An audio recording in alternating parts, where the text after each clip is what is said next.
Dah. Assalamualaikum warahmatullahi wabarakatuh. Kami dari kelompok 1, Ismu Ardianto dan juga Ahmad Taufik, kami akan menjelaskan tentang perilaku konsumen, riset pemasaran online dan juga offline ya. Di sini kontennya yang pertama akan kami bahas adalah bagaimana perilaku konsumen dalam membeli produk online. Dalam memulai bisnis online tentu kita harus mengetahui perilaku dari konsumen tersebut. Karena hal ini sangat penting ya, hal ini sangat kita butuhkan agar bisnis online kita itu dapat bersaing dengan kompetitor lain. Nah, jika kita ingin mengetahui bagaimana perilaku membeli customer online itu, maka kita itu harus memposisikan diri kita itu sebagai pembeli. Nah, dengan begitu maka kita akan menemukan pertanyaan-pertanyaan penting seperti berikut ini. Seperti apa yang kita butuhkan, apa yang konsumen itu butuhkan, bagaimana selera saya sebagai pembeli, dan juga bagaimana cara saya sebagai customer dalam mengambil keputusan.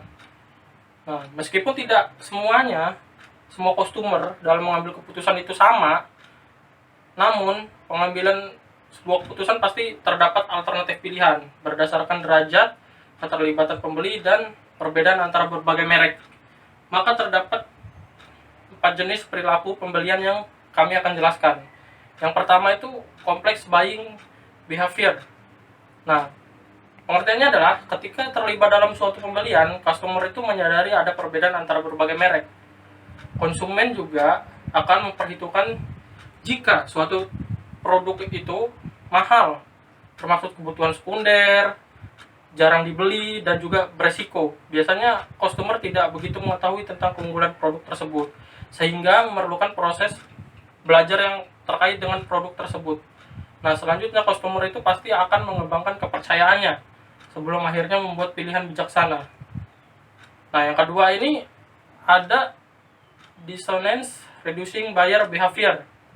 Nah, perilaku ini terjadi di mana customer terlibat dalam suatu pembelian, namun tidak melihat banyak perbedaan merek. Oleh sebab itu, customer secara langsung akan mempelajari apa yang telah tersedia dan membuatnya mengambil keputusan cepat dengan membeli sebuah produk. Yang ketiga ada habitual buying behavior.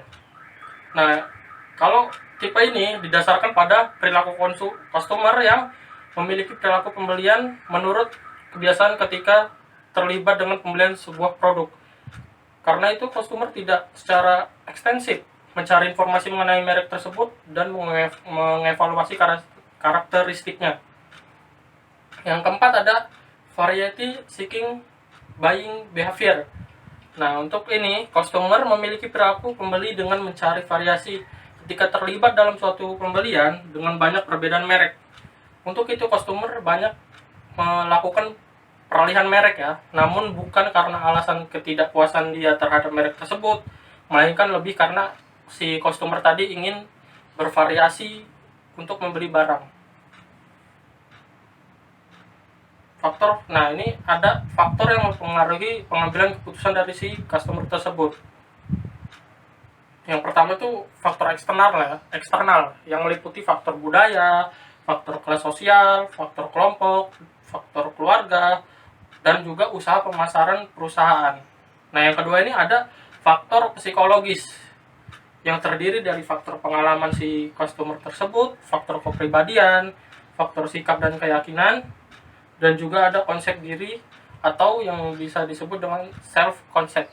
Nah, itu adalah penjelasan dari berbagai macam perilaku konsumen dalam membeli produk online.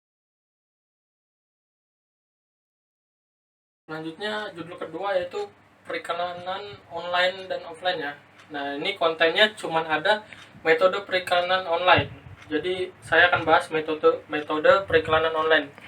Apa itu definisinya? Sama saja disebut dengan online advertising ya, adalah metode periklanan dengan menggunakan internet dengan tujuan menyampaikan pesan pemasaran atau promosi untuk menarik pelanggan. Ada beberapa metode yang bisa kita lakukan untuk menerapkan periklanan online tersebut, yaitu yang pertama ada banner. Nah, banner ini di halaman web, tampilan iklan grafis terhubung ke halaman web si pengiklan tersebut. Yang kedua itu ada keyword banner. Nah, banner iklan ini yang biasanya muncul ketika sebuah kata yang telah ditentukan dari mesin pencari. Nah, yang ketiga ini ada random banner. Banner iklan yang sering muncul secara acak, bukan sebagai hasil dari aksi si pengguna tersebut. Yang keempat ada banner swapping. Nah, banner swapping ini adalah sebuah perjanjian atau kesepakatan antara dua perusahaan untuk setiap tampilan iklan banner lain di situs webnya. Nah, yang keenam ada banner exchange, yang dimana pasar perusahaan dapat melakukan perdagangan dan atau pertukaran penempatan iklan banner di suatu web masing-masing.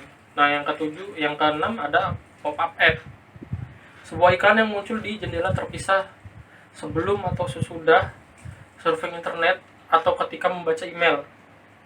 Nah, yang ketujuh ada pop under ad, sebuah iklan yang muncul di bawah jendela brosur yang digunakan sehingga ketika pengguna menutup jendela aktif, iklan masih di layar. Nah, yang kedelapan maksud saya ada email advertising, yaitu iklan yang ada di dalam email ya.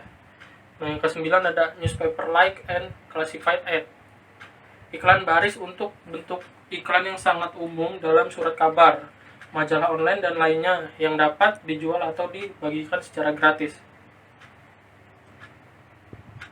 Nah, ini ada juga metode tidak etis iklan online ya. Yang tadi kan yang saya jelasin itu adalah metode etisnya periklanan online. Nah, kalau metode tidak etisnya itu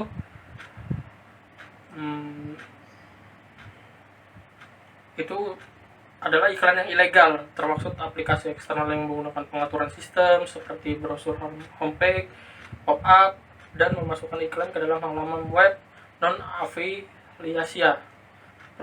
Aplikasi seperti itu biasanya dicap sebagai spyware atau adware dan juga disebut sebagai malware. Sekian dan terima kasih.